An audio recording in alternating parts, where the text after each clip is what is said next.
Ladies and gentlemen, Psalms chapter 18, verses 1 to 3 says, I will love you, O Lord, my strength. The Lord is my rock, my fortress, my deliverer, my God, my strength in whom I trust, the horn of my salvation and my high tower. I will call upon the Lord, who is worthy to be praised, so that I shall be saved from my enemies. That's pretty much self-explanatory. Glenn Tapia. Glenn Tapia is a boxer who was a promising prospect. He was undefeated in a number of fights. He was coming up through the ranks. He was learning as he went.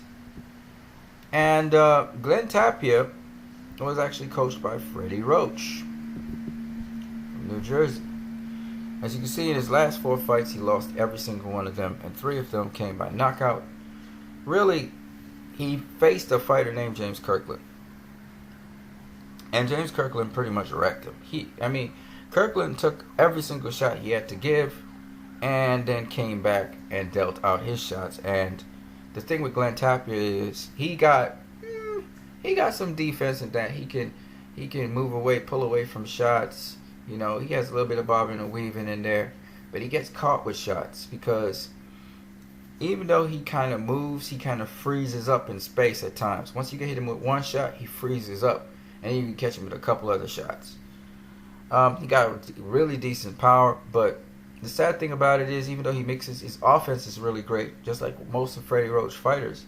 The offense is great, but the defense is not that great. And that's the story with him. He don't block punches properly. You know, he doesn't position his body at angles where he wouldn't get hit and stuff like that. So, you know how I go. But he was an up-and-coming prospect. James Kirkland pretty much wrecked his career.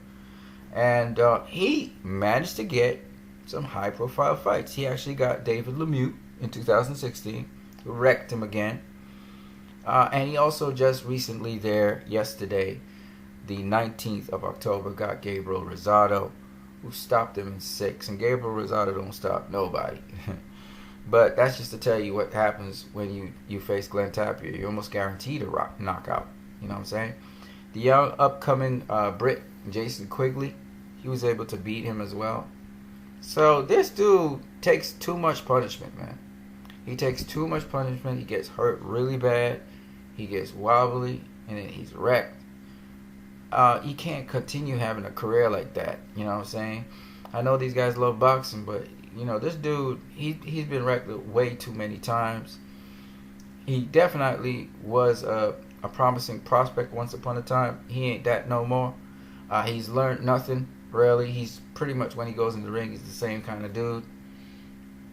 I don't think he can evolve any further, and I just don't think it makes sense and it's safe for him to continue his career in boxing. He need to pack it up. He should have packed it up since the Michel Soro fight. I'm surprised he even got Glenn Tapia. You know, getting knocked out, it's not cool. That brain trauma does affect you later on. But maybe this guy likes mixing it up in the ring, and that's how he wants to spend the rest of his life. You know, sipping out of a straw and hardly talking.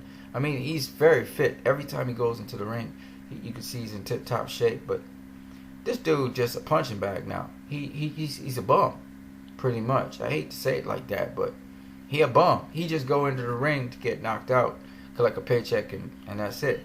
And you know, he still looks sharpish. You know, he still looks good, but he basically a bum. You know, he remind me of those heavyweights in Mike Tyson's time. He remind me of them throwback fighters. You know, the guys who used to face Duran and those kinds of dudes. You know, they got limited skill set. You know, some of them guys from the 80s, they wouldn't survive with guys today. It just wouldn't. You know, the guys today have so much more science to their boxing. At least Gabe Rosado, he's not elite. Okay, dude was at the peak of his career. He was a glorified gatekeeper. Okay, Gabe Rosado, who's a C+ level fighter, beat this dude.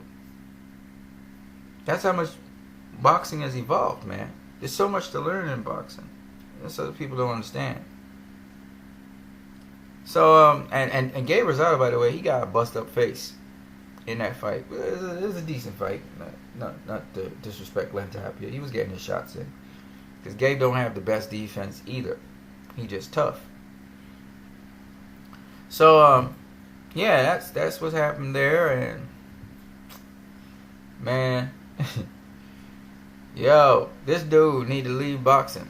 But then I can't tell him what to do. But he's getting hit clean. You know, and he's getting damaged. Coming out with busted nose and busted up lip. You know, taking all that brain trauma, walking around punch drunk. That don't make no sense, man. No money in the world could have you walking around punch drunk like that. I just don't think it makes sense. That's my opinion. On that note, you guys have a great one.